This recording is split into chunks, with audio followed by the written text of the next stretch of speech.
Alright guys, welcome back to the channel. So today is a really big episode for the Supra, guys. In today's video, this thing is going to be essentially complete, guys. This thing should have all the parts put back on it and a lot of mods put back on it. This thing is going to look absolutely sick. I'm sure you guys saw in the cinematics of all the cool stuff we're going to be throwing at this car. But let me go ahead and better explain to you guys why it is that we are throwing these things on the car. Okay, so the first thing you guys may have saw is this VP Racing Jug. This thing is filled with 5.5 gallons of premium fuel. That right there was about 26 bucks, the fuel in there. We got this fuel because this car's fuel tank is empty. There's nothing in it. As you guys remember the previous episodes, we completely cleaned it. There's nothing in it. So what I want to do before we take this car off the jack stands is I want to completely fill it up with 5.5 gallons so I can check to see if the fuel pump is in correctly to make sure that there's no leaks present before we set the car down. Having the car up is just gonna be a lot better to do that. All right guys, the next mod on this car, as you guys see, these wheels to me, they just sit a little bit funny. They're a little bit too stuck in, and I feel like fixing the fitment on these wheels would make this car look way better. So to fix that right there, guys, I got some lightweight forged spacers for this car, guys. These don't even weigh a pound. These are actually super light. But the one problem with these cars, guys, is that they have lug nuts like this. They don't have actual studs like other cars do. So basically that's a bit of an issue when it comes to putting spacers on, because if you just put spacers on your hub like this, then these are gonna go ahead and go in here and tighten your wheel down, but there is not enough threads in your actual hub and it's not gonna be as strong. So these are 12mm spacers, and to help with this issue right here, I got some extended length lug nuts. These are actually 13mm longer than the OEM ones. If you guys look at those are a lot longer. So this is going to help us definitely, and also these are Hubcentric. That's something you gotta make sure you do when you're putting on spacers. So these are Hubcentric and extended length lug nuts. Those are gonna help this car sit so much better, guys. And come on, that just looks really cool. So we're gonna throw some spacers at this thing, but now I'm sure you guys are wondering, where is the hood on this car? Well guys, we may have done a little bit of something with the hood. So I wanted to throw some more carbon fiber at this car, having it be a CF edition, a carbon fiber edition. And I didn't want to go too crazy with the hood. I didn't want to put like crazy heat extractors and crazy vents in or anything. So I just went ahead and I went with an OEM style one. However, this OEM style hood, guys, was crazy hard to get. I had to do like 4 or 5 different orders from a bunch of different companies to even obtain this hood, guys. It took like 2 months just to get this hood in, but it finally came in, guys. This thing is full carbon fiber. It is pretty insane. This hood is one of the largest hoods we've ever had on a car, because this, for the Supra, this is essentially a hood and fenders and maybe even a little bit of the bumper. Like, this is a very big hood. And ironically, it's the lightest hood we've ever gotten as well. So this hood is also going to be going on the car. However, guys, there's something I don't really want to do to this hood because I really like the smooth finish on it. But when it comes to carbon fiber hoods, you don't really have a choice, and you do have to put hood pins on them. So I went ahead and I got some really nice quality arrow catch ones that are carbon fiber style. These are going to be super awesome, guys, and they're going to go right inside the hood. They're going to be super flush, and I was looking at pictures online of how some Supras are, and Toyota actually does make a GT4 Supra car. They made, I think, 3 of them for the public, and then they have their race cars too. So those cars, they all have these type of style latches on them, and they go right here on either side. And I was doing some research. We're gonna do this the OEM way, guys, because since Toyota does it on their race cars, I'm gonna consider it the OEM way of doing it. So they actually go ahead and tap into these screws right here. They actually replace these cross member bolts right here with these latch screws right here. And coincidentally, guys, these are actually the exact same thread as these bolts. So it's literally just a seamless, like, it's a super easy installation. So we're gonna go ahead and put some arrow catch latches in this car. So I'll explain a little bit more later on that, guys, when we put these in, why we need hood latches. But there's a lot of good information that I learned to why you need these, because what can actually happen to a hood if you don't have these. But the first thing I really want to do, guys, is we're gonna go ahead and pour some fuel into this car, make sure there's no leaks. And once there's no leaks, then we're gonna go ahead and move on to the spacers. I'm super excited to see this car on all the original wheels on all 4 corners, guys, with the proper fitment. It's gonna look so good. Let's go ahead and get some of this premium fuel in the car. Nihan, do the honors. We're gonna open it up, and we're gonna put this cap in the designated. Oh no! In the little designated spot. Okay. You know how to do this, right? You put this into there first and then tip the gallon up. If you could tip it up before you put this in, then the fuel's gonna spill out. Here, you lift the thing up and then I'll line it up. Okay, let me do this. Okay, go ahead. Oh my, it's heavy. Yeah. There it goes.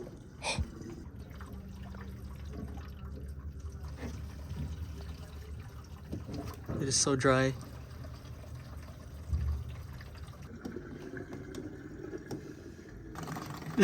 Dude, it's working. Look at the gas going in, dude. It's so clean. Can't even see it going through. It's so clean. Look, I'll break it just so you guys can see it. See? Oh, that's clean. Those drops on the floor right there are probably like $10. $10. Oh, look at it. Oh, it's filtering it. The bubbles. That looks so cool. This thing gets heavy after a while. Yeah. Guys, this thing has fuel in it now for like the first time in probably a year or two. Completely leak free, absolutely dry under here. Looks awesome. Now we can move on to the next thing. I'm super happy that we don't have to deal with anything in the fueling system anymore. It's absolutely awesome, guys. So we got the fuel in. Next up, spacers. So we're gonna put these spacers on all 4 wheels, and the cool thing about these spacers is they actually came included with the extended length lug nuts. These are OEM style but extended length.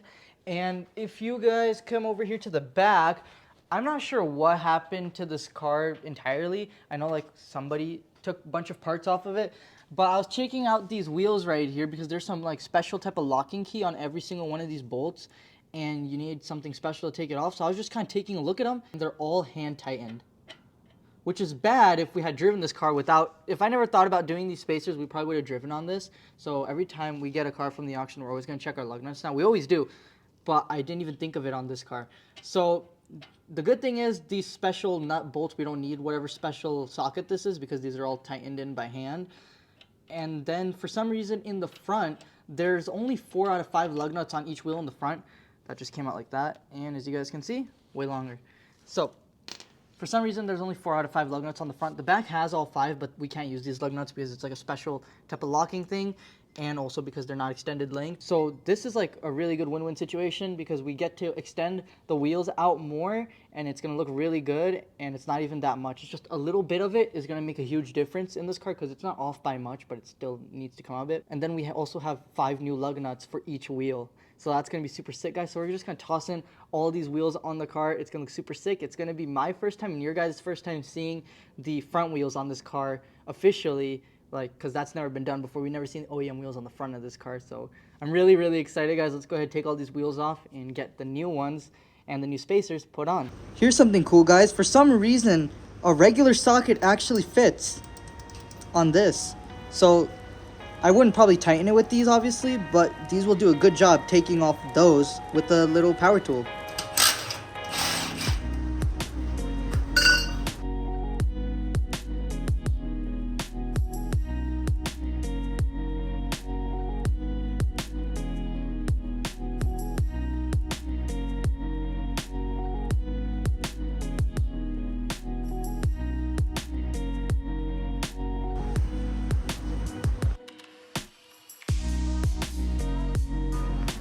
Missing a bolt on this back wheel too.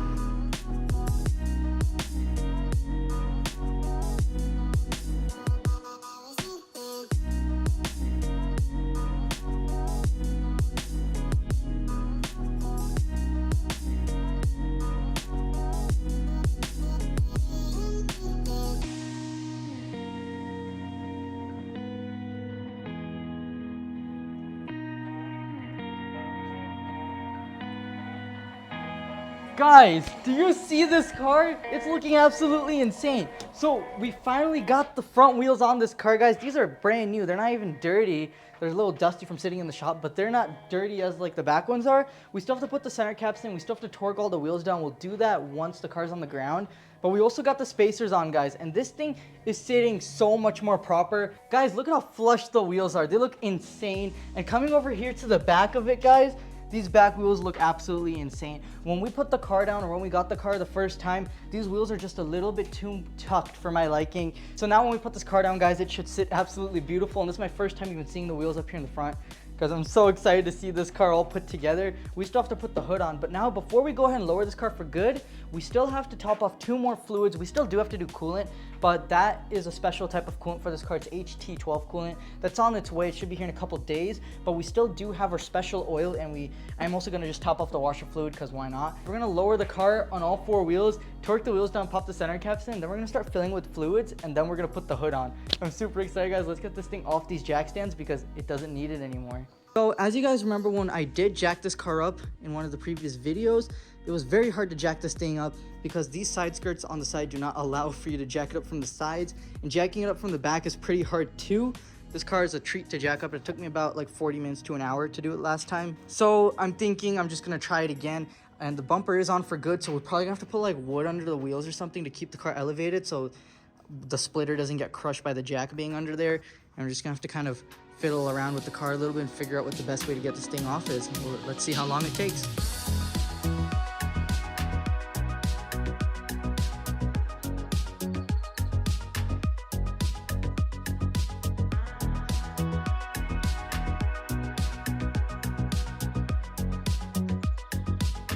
Whee! It's getting ready to take off.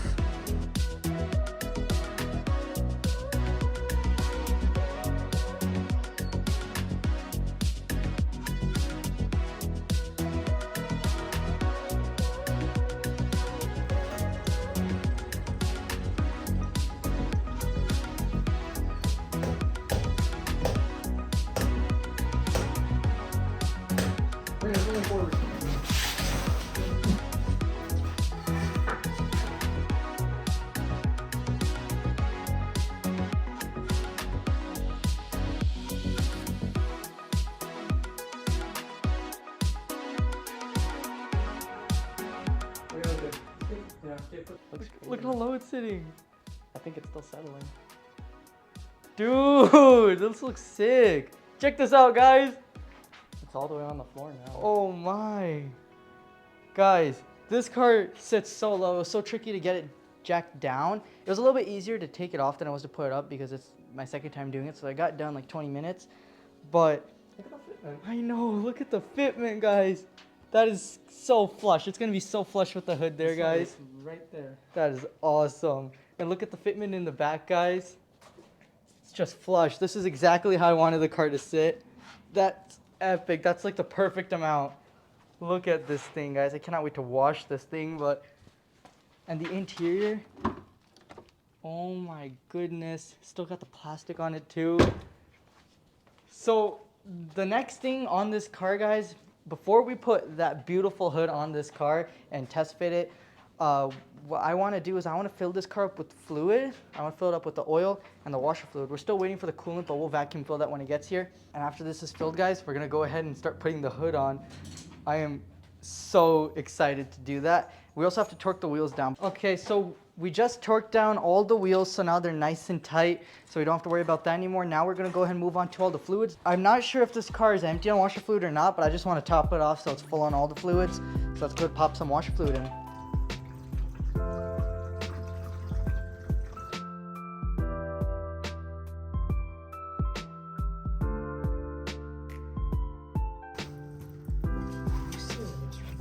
Oh, what? There's a thing not clipped in? That's just great. I think the fender might have to come off to replace that. We'll get that new tank on order. I don't even know how that is punctured. Now we're gonna go ahead and fill with oil because we know it holds oil. Here is the oil for this car. So this oil is pretty specific to this Toyota Supra. So as you can see on the bottle, it says GR for Toyota Supra. And this oil at my local dealership is about $27 per quart, and we need 7 quarts. This car takes 6.9 to do a full oil change. So I had to get this online. I found it for about 160 bucks. So we got a pretty good deal, and we got the oil filter OEM and gaskets included. But like I said, guys, this oil is pretty specific to this car. As you can see, it takes OW20 synthetic, but it says C5.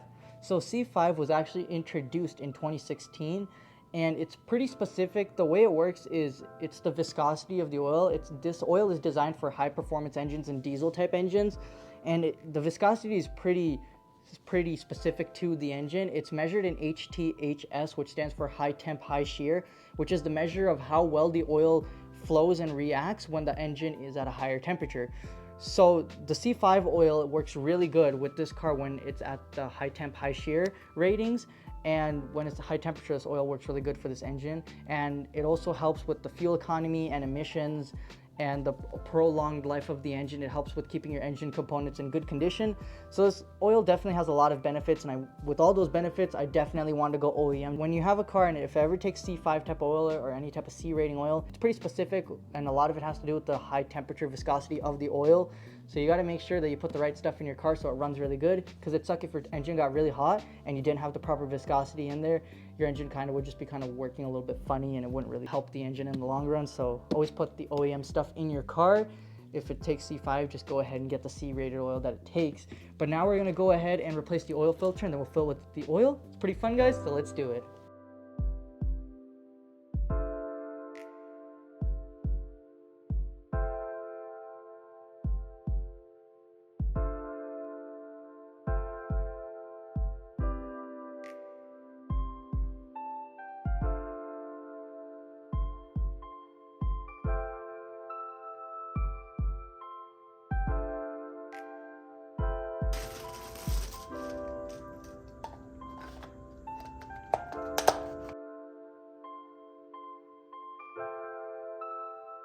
Torque it to 25 Newton meters.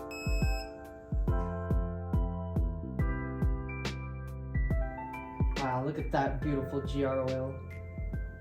Nothing's leaking, right? It shouldn't. We already tested this. This theory's already been debunked. It shouldn't be leaking. No leaks, right? No leaks. Sweet. Dang, the color of that oil even looks expensive.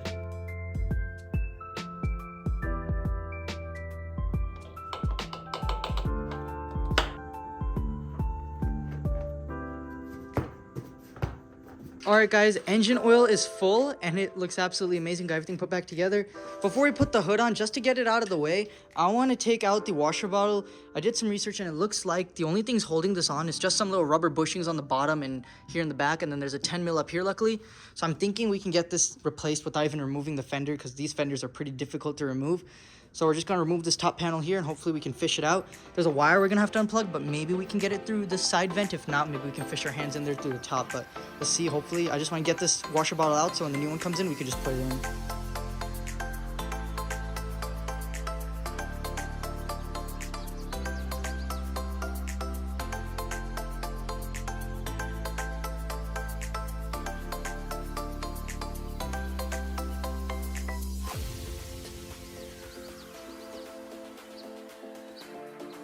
So we just took the washer bottle out and I found out that that actually wasn't what was leaking. It looks like the previous owner accidentally broke the connector that goes to the washer bottle. So it looks like he broke the connector into two pieces. It's supposed to look like this one. So I went ahead and I went to the store and I just bought another washer harness, but it's not for this car, but it will give us parts to create ours again. As you can see, there it is. There you go. That looks sweet. Yeah. It took a couple hours, but we got the fluid line fixed. As you can see, it filled to the brim. No leaks. Nothing is coming out. Nothing is dripping. So we are good to go, guys. Now you just got to put all this back together. Let's get this all put back together in 3, 2, 1. There we go, guys. Now the washer fluid is fixed and put back together. And it is also full, as you guys can see. There it is down there. Awesome. All right, guys. So we got this car put back together. We fixed the washer fluid leak. Thankfully, we did not need a new reservoir. We were able to save the one that we had. We got that in and it looks absolutely amazing. We filled it up with a bunch of washer fluid up to the top of it and it's nice and filled. We still have to put the center caps on the wheels, but we're probably gonna snap those in right now real quick, but then we're gonna go ahead and toss the hood on the car, guys. We do have to prepare a little bit. We have to flip it upside down and pop in the washer fluid lines for that. And then we're gonna go ahead and put it on the car, guys. And hopefully, I'm thinking that we might be able to get this thing lined up in one go. The reason I say that is because this car still has the OEM hood latches on it, and it should have the bolt marks from like where it's like been taken off from. So there should be like a little bit of like an outline of like where the nuts used to be. So I'm thinking since these hinges are original, that should help us line this up in one go, and we can just shut the hood on the car. And then this car is basically 100% done, almost. It'll at least look the part, but we still have to go ahead and get the key program for it and fill it up with coolant. But let's go ahead and toss the hood on this car and pop on these center caps, guys. This car is about to change into a completely whole new look. Let's do it.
nearly perfect.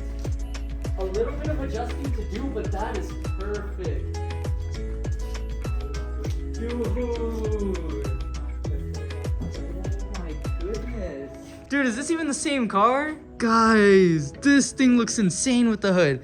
So we do need to adjust a little bit of gaps. We might just have to adjust the fender, maybe towards the back a little bit. We gotta put the vents in. Looks like the bumper is good here. We might just have to bring it a little bit in towards the edges. This one needs to come a little bit out. Wow. This looks good. Look at that. Wow. I'm gonna adjust some gaps, guys, and then that's a lot of, I've never seen this much carbon fiber in my life, guys. Half the car is literally carbon now, but this looks insane. Guys, I'm gonna adjust the hood a little bit more and then get it perfect, and then we should be good. We'll snap in the grills then.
All right, guys, this car is looking absolutely epic. I've never seen this much carbon fiber before, and this car is looking absolutely crazy. This car looks so good with carbon fiber, especially with this absolute zero white paint, guys. It looks absolutely insane, and the red calipers just peeking out. Wow, I can't believe how well this car is turning out, guys. I cannot wait till we get to start this thing. It's gonna be insane, but we try to put in these hood vents here on both sides, but it looks like it might be a little too thick on material here, so we're gonna have to grind out just a little bit of it with the rotary tool, and then we're also gonna have to use the rotary tool for a little something else that goes right there. What are you doing? Oh, I'm getting some pictures for the Instagram. Don't tell anyone I told you this, but I heard there's some classified information on there, like kind of like sneak peeks and stuff, but you didn't hear it from me, but you know, you should check it out. I'm definitely gonna check that out. This thing looks insane. All right, guys, so we got tons of work done in this car. I was hoping to get the entire car put together in this video, but I just reviewed the footage and it looks like the video is gonna run really, really long if we do more on this car in this video. So we're gonna be finishing this car completely in the next video, guys, but this thing pretty much did come together. You guys can see on the car, we did start doing a little bit more work here, but this stuff is gonna be in the next video. So we got a lot of work done on this car, guys, but be sure to stay tuned for the next video. You're not gonna wanna miss it, guys. It's gonna be pretty sick. If you guys are loving this Supra build, guys, be sure to go down below, hit that like button, and while you're at it, there's a shiny red subscribe button that you should click. But guys, this car's coming a long way. We got the hood on in this video. We got the wheels. We got the spacers. We got this thing looking like a car again, guys. And now for the next video, you guys are going to be seeing some very nerve-wracking stuff happening to this hood right here. A little sneak peek right over here. This was very nerve-wracking to do, but you're going to see all that in the next video. So we're going to wrap up this video right now, guys. And we're going to get to work right now on the next epic video. So stay tuned for that. It'll be out very soon. But we got some work to do here. So thank you guys so much for watching. See you all in the next one. Bye.